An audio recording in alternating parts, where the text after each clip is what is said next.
Assessment is about doing systematically what we used to do anecdotally. It's always been the case that faculty would get together from time to time and say, we don't think students' writing skills are good enough, or we don't think our students are learning a certain concept well enough before they hit the upper division courses. But we didn't have data to do that with, so it was based entirely upon our impressions.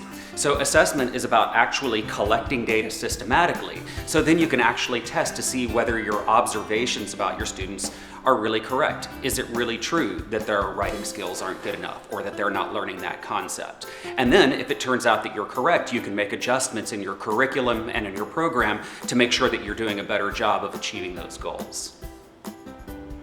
In our department, assessment hadn't been done in a while, so when we were able to gather all the data and put it together so that the department could see it, they saw the value in what the data was showing us. So it showed progress in some areas and not so much progress in some other areas where we might need to do some work. And that actually created much more buy-in from the department for the next semester in collecting the data. So we did a lot of detailed assessment in our department using rubrics, but it wasn't sort of the rubric scores that were the valuable thing. It was the little stories that we saw in our data. We saw that some of our highest performing students weren't growing, and we weren't serving them very well. Those are the students we really wanted to help out, but we weren't providing them the things they needed, so we needed to figure out how to meet their needs better.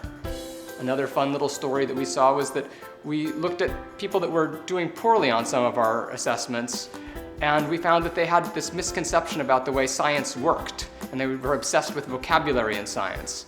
So we figured out that we needed to actually do something to address that. And it's a very specific, actionable thing that we figured out by reading through all of the assessment results.